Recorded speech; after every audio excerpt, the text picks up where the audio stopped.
नमस्कार, अपना बिहार के इस बुलेटिन में आपका बहुत स्वागत है। मैं हूं आपके साथ विभा उपाध्याय। जन अधिकार पार्टी के नेता पप्पू यादव ने बिहार में तीसरे मोर्चे की बात कहकर सियासत को गरमा दिया है। पप्पू ने कहा कि एलजेपी और कांग्रेस के साथ मिलकर तीसरा मोर्चा बनाने की कवायद इस वक्त जारी है, जो चुनाव में एनडीए और आरजेडी के साथ तीसरा विकल्प मुहैया कराएगी। चुनाव में ज्यादा वक्त अब नहीं बचा है, लिहाजा थोड़ी हलचल इसे लेकर जरूर मच गई है, लेकिन कोई इसको लेकर तवज्जो देने को तैयार नहीं है। पप्पू ने जिस कॉन्फिडेंस के साथ मुजफ्फरपुर में ये बातें कही, पटना पहुंचते ही वे थोड़े असहज दिखने लगे। सुनिए पप्पू ने पहले क्या कहा था और बाद में उनके सुर कैसे बदल रहे हैं। सर, मैं चाहता हूं कांग्रेस आए, अब भूमिका निभाए, और हम चाहते हैं यदि आप बैसाखी और अनुकंपा को स्वीकार कर सकते हैं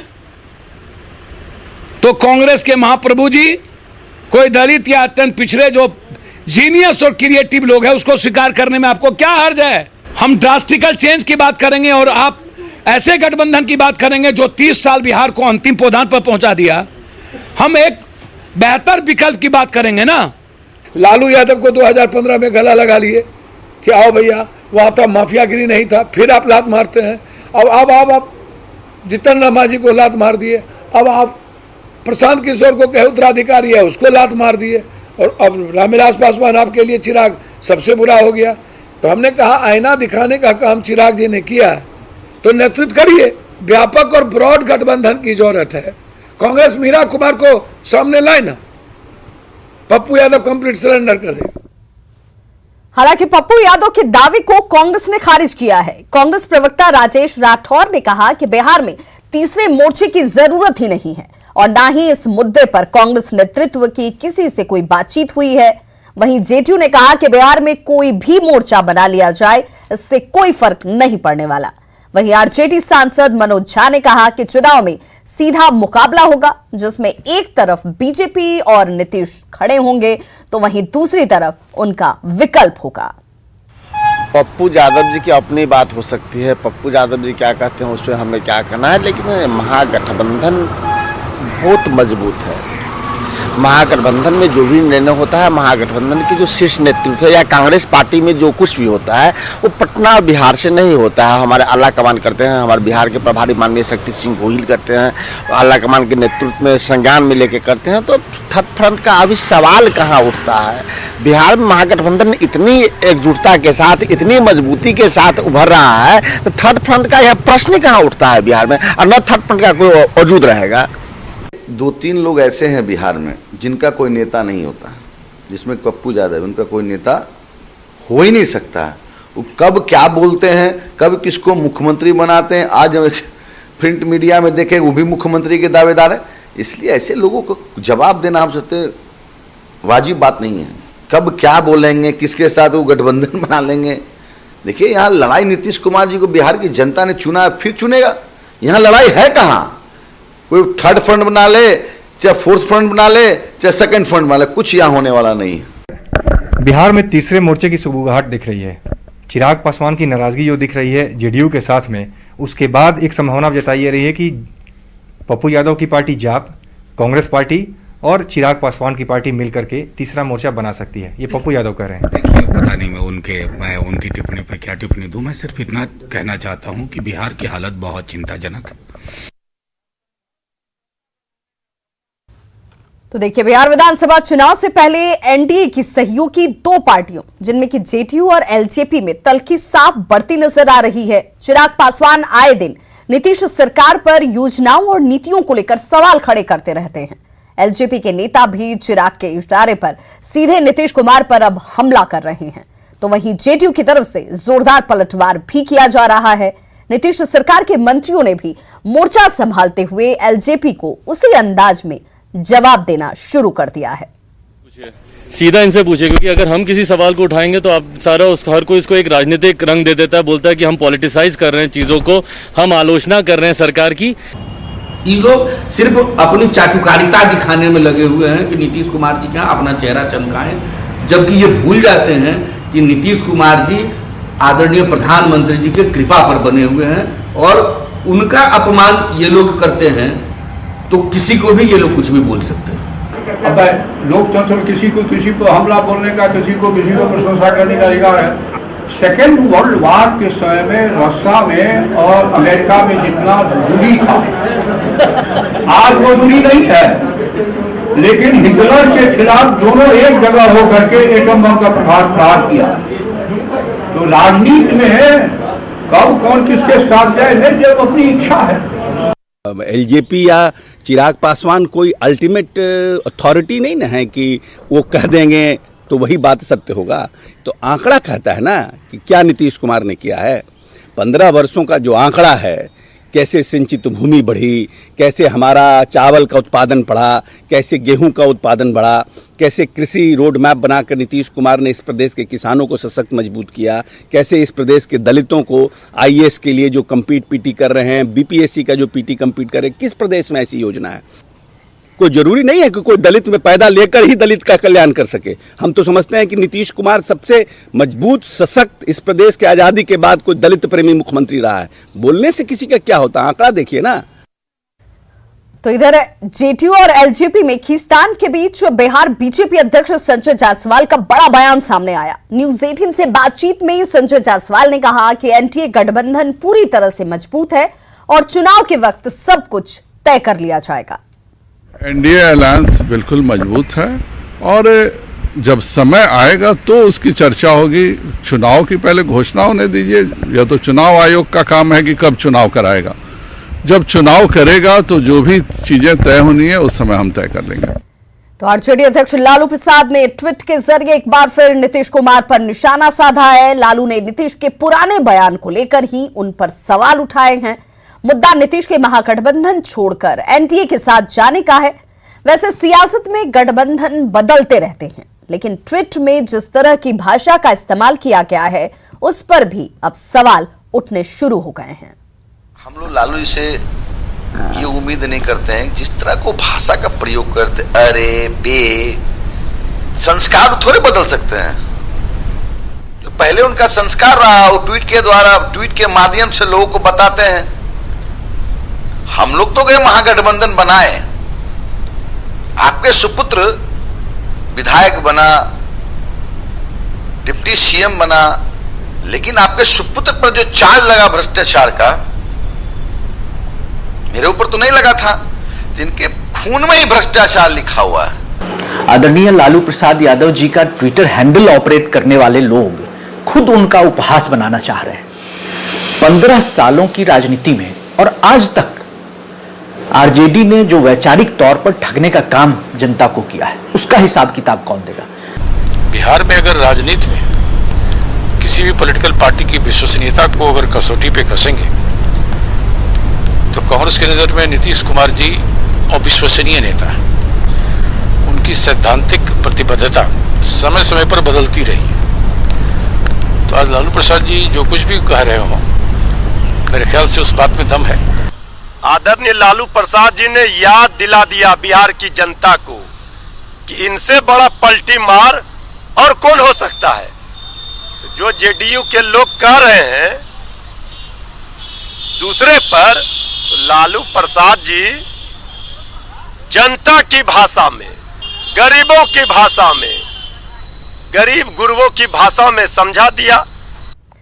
सुशांत सिंह राजपूत के परिजनों ने उनकी मौत मामले की सीबीआई जांच जल्द शुरू करने की मांग की है। सुशांत के चचेरे भाई विधायक नीरज बबलू ने कहा कि इस मामले में गवाहों को धमकी दी जा रही है और उनकी जान को खतरा है। ऐसे में उन्हें सुरक्षा मुहैया कराई जानी चाहिए।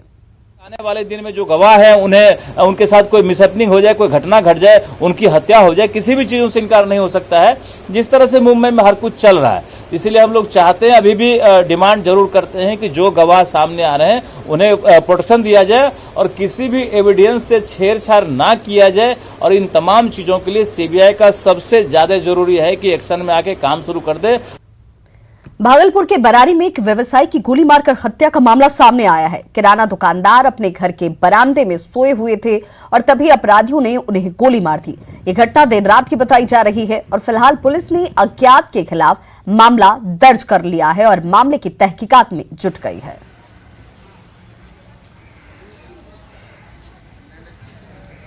यहाँ दुकान चलाते थे। किस चीज़ का? किराना का दुकान है। किराना का दुकान कहाँ पर?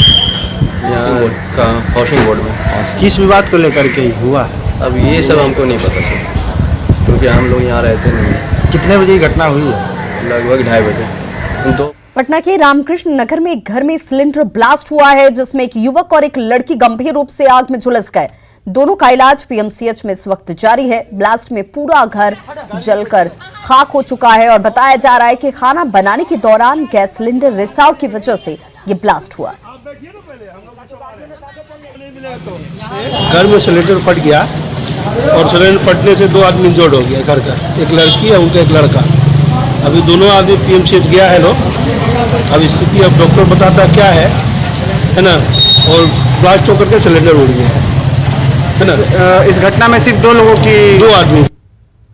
बिहार के नियोजित शिक्षकों की सेवा शर्त पर आज कैबिनेट की मोहर लग सकती है। शिक्षकों के लिए जो सेवा शर्त तैयार की गई है उसमें से अब नियोजित शब्द का जिक्र नहीं किया जाएगा। सेवा शर्त नियमावली लागू होने के बाद नियोजित शिक्षकों को प्रमोशंस का लाभ भी हासिल होगा, साथ ही ट्रांसफर की सुविधा भी मिलेगी। अब तक नियोजित शिक्षकों को पूरे सेवा काल में एक बार एक ही तबादला मिल सकता था, वो भी नियोजन इकाई के अंदर के दूसरे स्कूल में ही। इसके अलावा शिक्षकों को ईपीएफ का लाभ भी हासिल होगा। बिहार में बाढ़ से जिंदगी बेहाल है और 16 जिले पूरी तरह से बाढ़ की चपेट में हैं। 130 प्रखंडों में पानी घुस चुका है और छपरा के कई इलाके बाढ़ से इस वक्त प्रभावित हैं, लेकिन लोगों तक उनकी मदद नहीं पहुंच रही जितनी उन दरकार है और ऐसे में लोगों की परेशानी बढ़ी हुई है। बाढ़ प्रभावित इलाके में नाव की व्यवस्था नहीं है, लिहाजा लोग जुगाड़ की नाव के सहारे ही नदी पार कर रहे हैं। तस्वीरें आपके सामने हैं। इन तस्वीरों को देखकर आप अंदाजा लगा सकते हैं कि इस जुगाड़ की नाव से सवारी करना या आवागमन करना जान को जोखिम में डालने के जैसा है। थोड़ी सी लापरवाही या चूक यहां पर जान पर आफत ला सकती है, लेकिन लोगों का ये कहना है कि कोई और विकल्प नहीं, सरकारी नाव का इंतजाम नहीं और जिंदगी जीने के लिए जाना जरूरी है। रोज आते जाते हैं, इसमें सरकारी हॉस्पिटल में ड्यूटी करते हैं गार्ड वाले। मेरे को आने जाने में रोज सरकारी नाव 20 रुपये का छुट्टी है एक तरफ से। इसके लिए आपसे अनुरोध है कि हम लोग को कुछ व्यवस्था होना चाहिए। दरअसल छपरा के परसा में पुल ध्वस्त हो चुका है, जिससे लोगों को सोनपुर जाने में काफी परेशानी हो रही है। लोगों को पार कराने के लिए सरकारी नाव का इंतजाम नहीं है, लिहाजा लोग जुगाड़ की नाव के भरोसे ही पार करने को मजबूर है। जुगाड़ की नाव पर ही बाइक भी ले जाई जाती है ताकि उन्हें दूसरी तरफ सवारी की कोई दिक्कतों का सामना न करना पड़े। आपके टीवी स्क्रीन पर 2 तस्वीरें, इन तस्वीरों के जरिए आप अंदाजा लगा सकते हैं कि अगर पानी की धार थोड़ी भी तेज हुई तो कितना खतरनाक ये हो सकता है। 2 तस्वीरें जुगाड़ की नाव के सहारे जिंदगी और सैलाब में किस तरीके से जिंदगी और जान जो है वो फंसी हुई है। परसा का ये पुल जो कि किनारे से कटाव की भेंट चढ़ता हुआ और किसी भी वक्त ये भी विलीन हो सकता है। दरभंगा का शिवनगरी बाबा कुशेश्वर धाम बाढ़ के पानी में डूब चुका है। मंदिर परिसर में बाढ़ का पानी भरा हुआ है और इसके बाद गर्भगृह को फिलहाल एहतियातन बंद कर दिया गया है। तस्वीरों में आप देख सकते हैं कि मंदिर का ये पूरा परिसर जो है पानी से लबालब भरा हुआ है। लॉकडाउन की वजह से मंदिर तो पहले से ही बंद है, लेकिन मंदिर में पुजारी किसी तरह से रोज पूजा अर्चना कर रहे हैं। पुजारी का ये कहना है कि बाढ़ का पानी कभी भी इतने सालों में इस स्तर पर नहीं पहुंचा जहां पर पानी से चारों तरफ मंदिर परिसर लबालब भर जाए। पानी सावन से पहले, सावनी पूर्णिमा अखाड़ के पूर्णिमा से पहले पानी मंदिर में आना शुरू हुआ था। न्यास के द्वारा पानी को उठाया गया करता था। 18 घंटा 19 घंटा 3 पंक्ति से चलता था और मन बाबा का श्रृंगार पूजा विधिवत होता था। लास्ट सोमवारी के रात में भी श्रृंगार पूजा हुआ और उसके बाद बाढ़ का पानी एक हाथ के लगभग में बढ़ गया। हाँ, बाढ़ हर साल आती है और हम लोग सावन में प्रयास किए थे कि मंदिर में पानी प्रवेश न करे। इसके लिए हम लोग जहाँ से पानी का द्वार था, पानी आ रही थी, वहाँ हम लोग जो है सो बांध दिए थे उसको। लेकिन अत्यधिक पानी आने की वजह से वो हम लोग का प्रयास विफल रहा। खगड़िया के 7 प्रखंड में 1.5 लाख की आबादी बाढ़ से प्रभावित है। कई घरों में अभी भी बाढ़ का पानी जमा हुआ है। घर के लोग मचान पर बैठकर रात गुजारने को मजबूर हैं। स्थानीय लोग प्रशासन पर राहत के नाम पर खानापूर्ति करने का आरोप लगा रहे हैं। नदी के किनारे रहने वाले लोगों को बाढ़ राहत सामग्री मिल रही है, लेकिन पानी में डूबे होने की वजह से उन तक ये राहत सामग्री पहुंचाए कौन, ये परेशानी लोगों के सामने खड़ी है। कैसे नाम लिखाने जाएंगे जब सबको पता है कि घर पानी में है, परिवार है वहाँ, तो हम अपना नाम लेके उसको नाम लिख के आते हैं, लेकिन आज तक कोई हमारे पास ऐसे नहीं किया है। आप कह रहे हैं तुमको 6,000 नहीं मिलेगा, यह नहीं मिलेगा, कोई भी नहीं। दिक्कत है, घर द्वार के दिक्कत है, नहीं बांस नहीं करो नहीं यार कुछ मिले छे, सब कुछ के तो दिक्कत। पानी में ठहरा छिए, कोई आयल हो यहाँ? कोई नहीं आयल यहाँ, कोई नहीं। कोशी और महानंदा नदी के बाद अब कटिहार के कई इलाकों में गंगा का कटाव तेज हो रहा है। मनिहारी अनुमंडल के बागमारा पंचायत में कटाव को रोकने के लिए फ्लड फाइटिंग का काम भी चल रहा है, लेकिन मनिहारी अनुमंडल के गांधी टोला में फ्लड फाइटिंग के काम को लेकर लोगों ने सवाल उठाए, क्योंकि जो मिट्टी भरी जा रही है वो बांध के बगल से ही काट कर लाई जा रही है। मौके का जायजा लिया हमारे सहयोगी सुब्रत ने।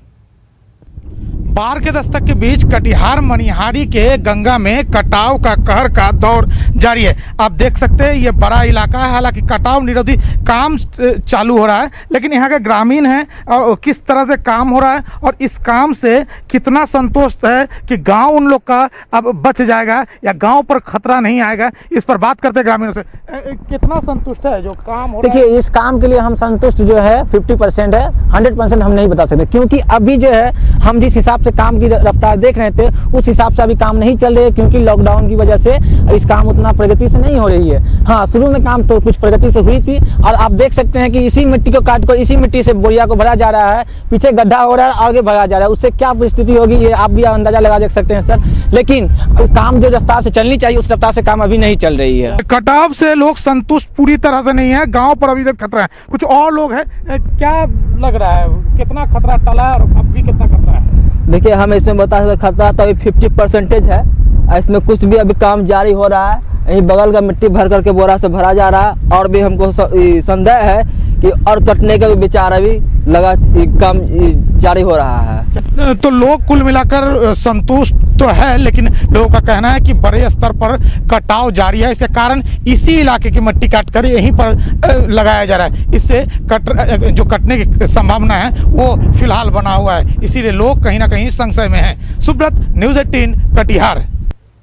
मधेपुरा के बाद प्रभावित पंचायत चिरौरी के वार्ड संख्या 8 के सैकड़ों महादलित परिवार कोरोना और बाढ़ के बीच पीटीएस दुकानदार की मनमानी और सिस्टम की लापरवाही से परेशान हैं।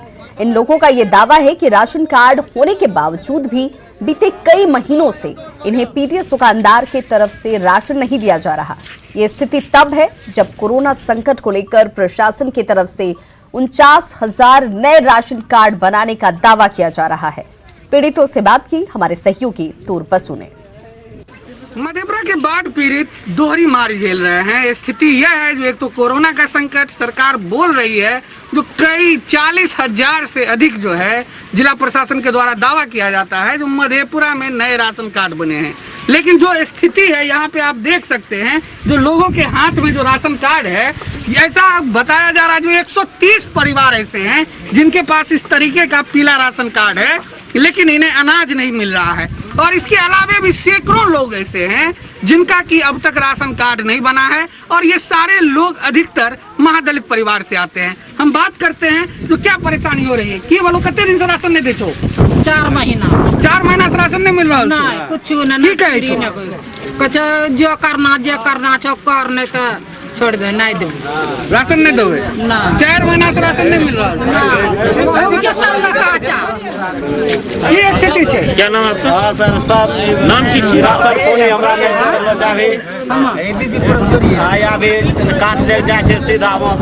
सर हम लोगों को 2 महीना से नहीं मिला है बीपीएल। जाते हैं राशन मांगने के लिए फ्री नहीं देता, कहता कि जहाँ जिसको जाना है जौन अफसर में जाइए, हम एक भी नहीं देंगे। गरीब आदमी सर हम लोग कैसे खाएंगे, कैसे जिएंगे। सरकार दावा करती है जो लोगों को जो राशन है वो कोरोना काल में दोगुना राशन देने की बात होती है। साथ ही जो वादा किया गया है जो हर खाते में 1000 रुपया भी भेजा जा रहा है। तो आप समझ सकते हैं जो चिरौरी पंचायत के जो ये लोग हैं, जो एक वार्ड के सिर्फ 132 लोग बताए जा रहे हैं, तो समझ में आता है जो इनको सरकार की कितनी लाभ मिल रही है। और ये सारे लोग अभी बाढ़ की विभीषिका को झेल रहे हैं। इनके पास जो है राशन के नाम पर भी प्रशासन के द्वारा अब तक कोई राहत नहीं पहुंचाई गई है, फिर भी ये लोग जीवन जीने को मजबूर हैं। मध्य प्रदेश न्यूज 18 के लिए तुर्वसु की रिपोर्ट। कश्मीर में शहीद हुए सीआरपीएफ जवानों का पार्थिव शरीर आज पटना लाया जाएगा। रोहतास के विक्रमगंज में शहीद हुए सीआरपीएफ के जवान खुर्शीद खान के गांव में मातम पसरा हुआ है। साथ ही लोगों को गर्व की अनुभूति भी हो रही है कि उनका बेटा देश के लिए कुर्बान हुआ। आज देर रात खुर्शीद खान का पार्थिव शरीर उनके पैतृक गांव पहुंचेगा। गांव में शहीद के घर के पास भीड़ इकट्ठा है और हर किसी की आंखें नम हैं। शहीद खुर्शीद के दोस्त का ये कहना है कि वे बहुत ही व्यवहार कुशल शख्स थे। गांव में सब लोगों से उनका व्यवहार बहुत अच्छा था और सभी उन्हें बेहद पसंद करते थे। साथ में भर्ती उर्ती में भी हम लोग गए हैं, सौभाग्य था कि वो हो गया, नहीं हुआ। कैसा व्यवहार था उनका? बहुत अच्छा व्यवहार था, पूरे गांव जानती है उनके बारे में। जी जी, मतलब भारत सरकार से आप लोग को क्या गुजारिश है? भारत सरकार से यही गुजारिश है कि वही आश्रित था, बहुत दुख दिली सदमा है और खुशी भी है कि देश के लिए शहीद हुआ। अब इसमें हम क्या कर सकते हैं। खबरों का सिलसिला लगातार जारी है। आप देखते रहिए न्यूज़ 18 बिहार झारखंड और अपना बहुत ख्याल रखिए।